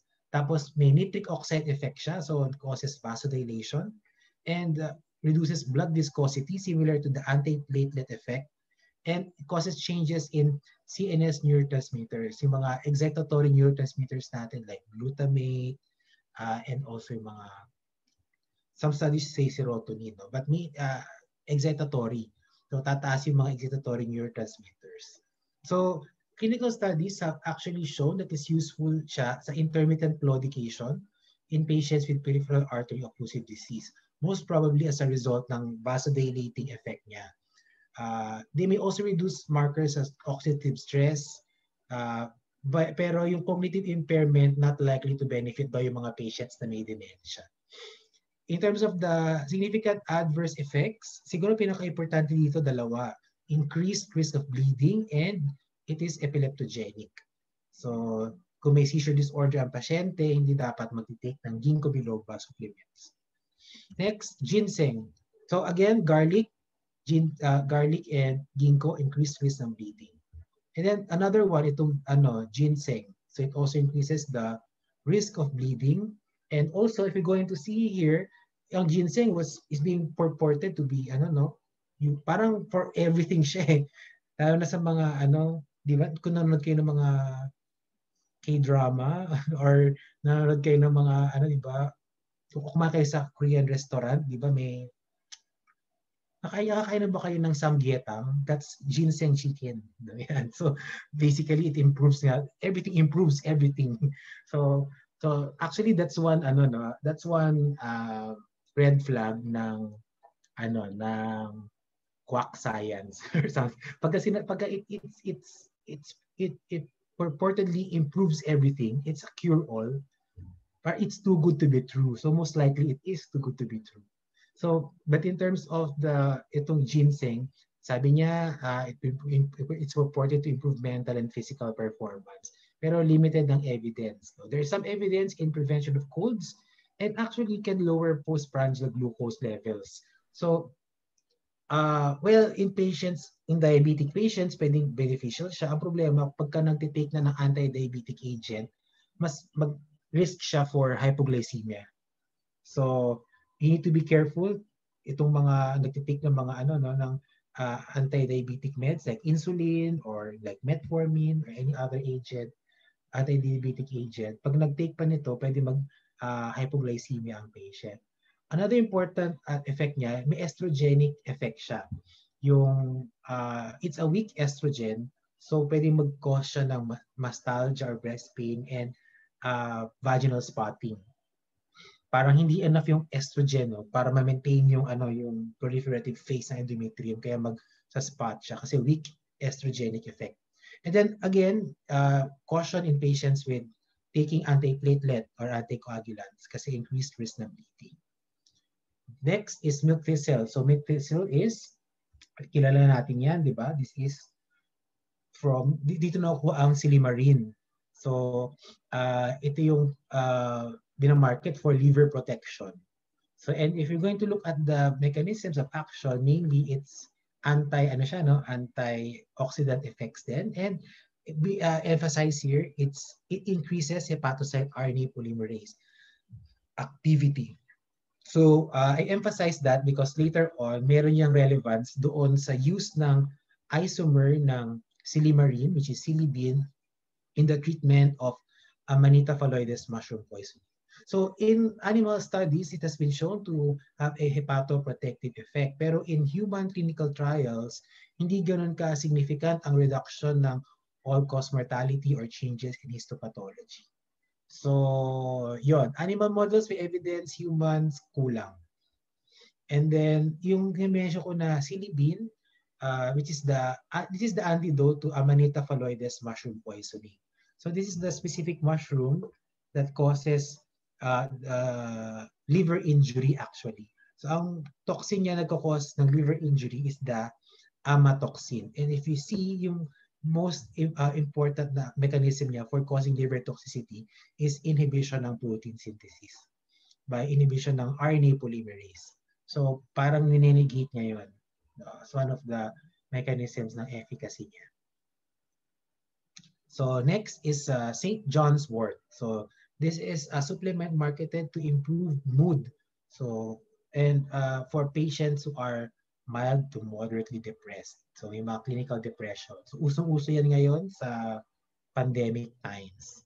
So, if you're going to look at the mechanisms of action, ang main na ano niya is similar to your antidepressants. So, they, like SSRIs, like fluoxetine or sertraline, meron siyang inhibition ng serotonergic uptake systems, and they can also upregulate the serotonin receptors. So, and in clinical trials, actually, it shows some efficacy in similar to antidepressants for mild to moderate depression. So, itong hypericin, hindi pa naman yan, hindi pa to well-studied yung effect niya as antiviral and anti-cancer. So, in terms of adverse effects, mild GI, it causes photosensitization. Important, drug interactions, hindi siya dapat binibigay with other antidepressants kasi pwedeng mag-develop ng serotonin syndrome ang patient. Also, we mentioned last week, di ba, St. John's wort is one of the liver cytochrome P450 enzyme inducers. So, if the patient is taking this for a prolonged period of time, and liver enzymes are induced, and efficacy of many drugs may be reduced as well. The P-glycoprotein drug transporters, the efflux transporters na yan, these are located in the epithelium of the intestine. So parang, di ba dapat ma-absorb mo yung drug to the intestines and goes to the systemic circulation. So pag efflux pump, parang inabsorb mo siya sa epithelium, pero it's a pump that transports the drug back into the lumen of the intestine. So inabsorb mo siya, tapos babalik lang din siya ulit sa intestine. So, hindi mo siya ma-absorb.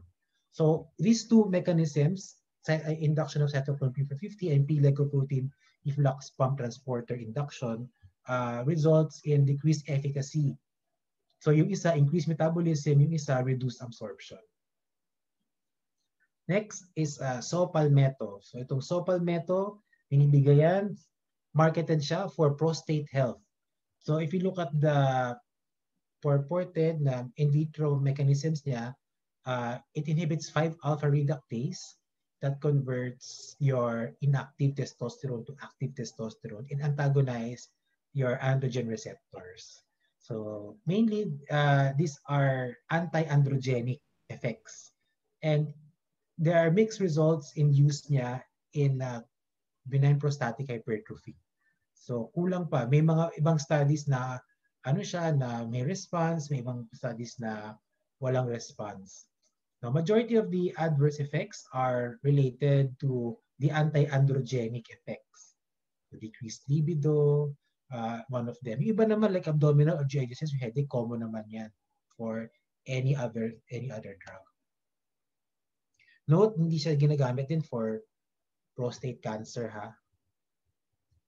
So, I'm showing you this journal article which says that, which gave a report no ng summary ng mga reports ng mga adverse effects due to plant food supplements. And for the duration ng inaral nila, there were 14 plants that were recorded, but among the 14 plants, 2 were responsible for 32% of the reported adverse effects. So one is glycine max or soybean. So soybean is a known phytoestrogen. One, it's also a known allergen. So that's why maraming mga reactions pagka may soybean yung food. And then the other is licorice, o yung ito yung ginagamit sa pagmask ng mga bitter taste ng drugs. So it causes hypokalemia and hypertension due to glyceretic acid accumulation. So basically, it has effects on the kidneys and causes electrolyte imbalance. However, ang main conclusion nitong study na to, basically sinasabi niya na based doon sa mga naaral nila, hindi siya generally safe naman ang mga plant food supplements. Pero they made a note na baka underreported ang mga adverse effects kasi yung mga tao naman, lalo na kung naniniwala sila sa mga supplements, hindi yan magre-report o hindi niya sasabihin sa inyo na yung adverse effect ay dahil dito. So, sasabihin niya na baka dahil sa iba. Or pwedeng hindi niya aaminin sa doktor niya na nag-take siya ng supplement kasi baka mapagalitan siya. So, pero pwedeng nag-take pala siya noon. So, parang sinasabi lang niya, we need to be careful because despite the reassuring findings, there have been reports around the world na kahit na safe siya, may mga tao na nag-experience ng severe adverse effects. Like for example, there was a brand of green tea extract in France that was associated with reports of liver failure. So green tea extract is being marketed as a weight loss product. And then there's another plant, itong bitter orange. It also contains adrenergic amines similar to ephedra. So parang baka maging parang gawin siyang replacement or substitute sa ephedra. Di ba yung ephedra is ibabawal nga siya na age drug for supplement sa mga athletic circles. At the same time, it can actually also cause addiction because of the CNS stimulation. So let's go now to the purified nutritional substances. So tatlo lang naman to. First is CoQ10. So CoQ10 is a cofactor in the mitochondrial electron transport chain. And there's actually good evidence for CoQ10 in patients who are hypertensive, who have coronary artery disease. And it's useful also as an adjunct in heart failure, and it's useful in reducing statin-related myopathy. So there's good evidence for CoQ10. This is the article, the publication from the American Heart Association, saying that CoQ10 supplementation is a safe therapeutic option in patients with heart failure. So nare-reduce niya yung major adverse events and outcomes. Ang main role niya is facilitating ATP production in the heart. And then yung evidence sa myopathy, that's why mayroon ng preparation ng combination ng statins and CoQ10 with as a drug combination. Next, supplement. Before we go, itong last part, so these are the adverse effects. Importante dito yung structural similarity ng CoQ10 with vitamin K. So, It can therefore reduce the efficacy of warfarin. Kasi di ba, vitamin K is the antidote to warfarin overdose. Kasi warfarin nga inhibits the vitamin K epoxide reductase. So when you supply now something that is similar to vitamin K, you negate the effect of that drug. Next is glucosamine. So this glucosamine is used for osteoporosis, yung kanyang marketing. And there are mixed results no, with the use of glucosamine. In many cases, hindi siya effective in reducing pain ng osteoarthritis. Pero in one study which was reported a few years back ng mga students din, no, sabi they reported use of glucosamine pero intravenously. So nakita nila na by intravenous route, there was actually a benefit for that. But that's just one study. So most likely the reason is bababa yung kanyang bioavailability kaya hindi ng oral preparation kaya hindi siya nag-benefit ang patient. So it's possible no for glucosamine. So kailangan pa ng further studies.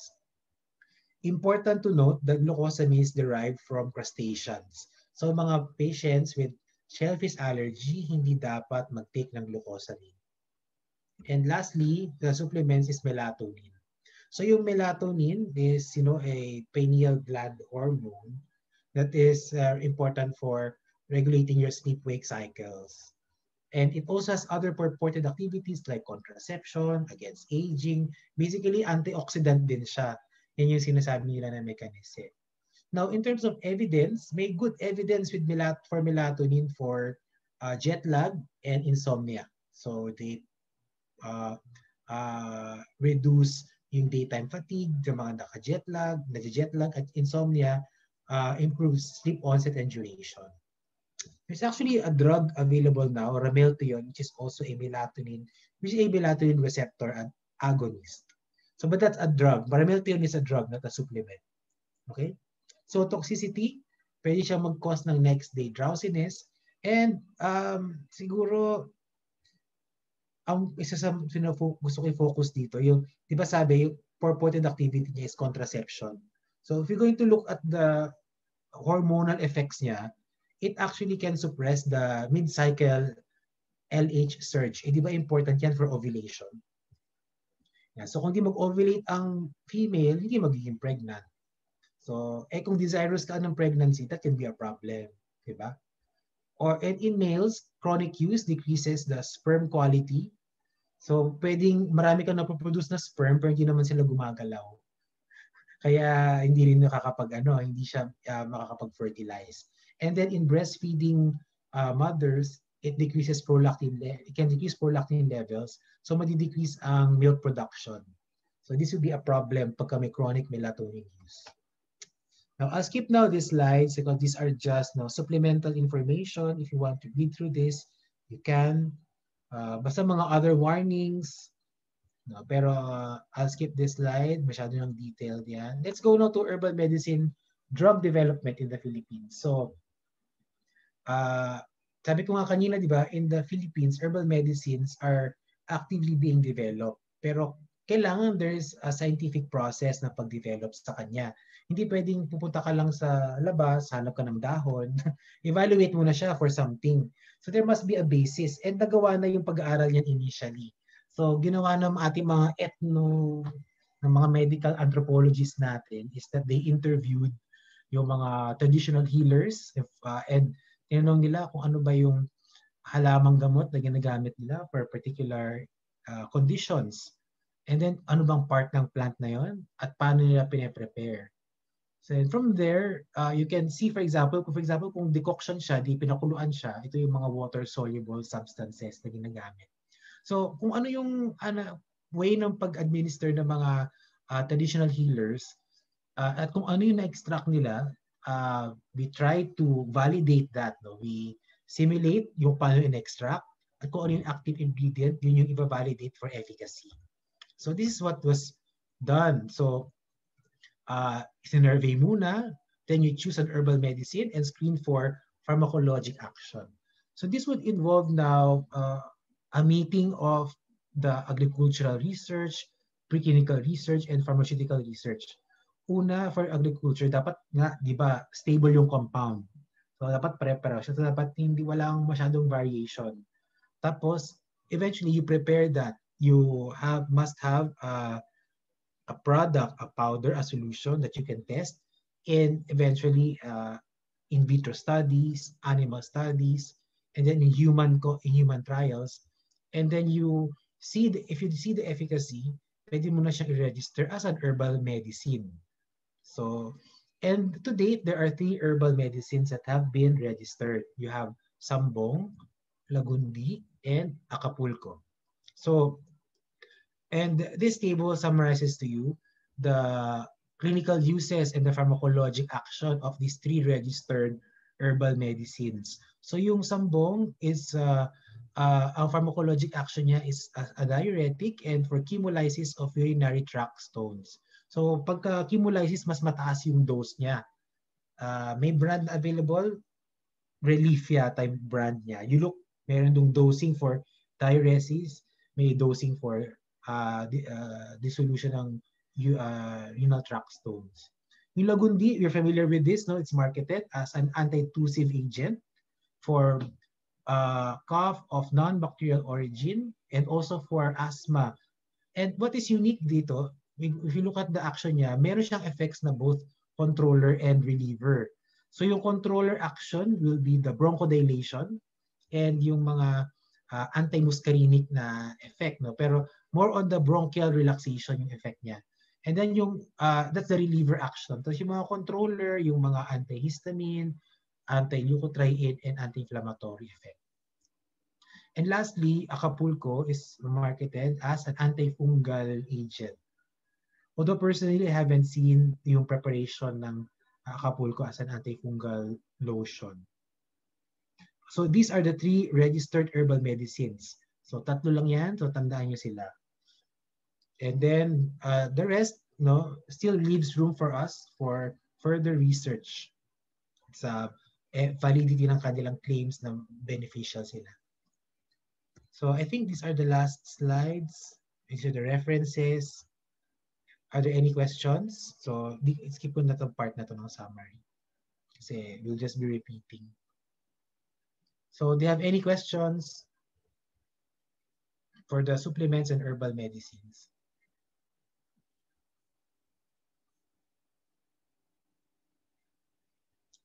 Wala na ba? Masyado bang mabilis o tamang-tama lang? Tama lang. Recorded naman, so pwede niyong balikan ang lecture. So, Larin, pabigyan na lang sa kanila pagka okay na yung recording.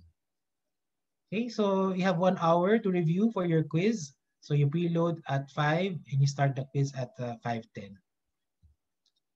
Any questions? See, if there are no more questions, you can go. Thank you.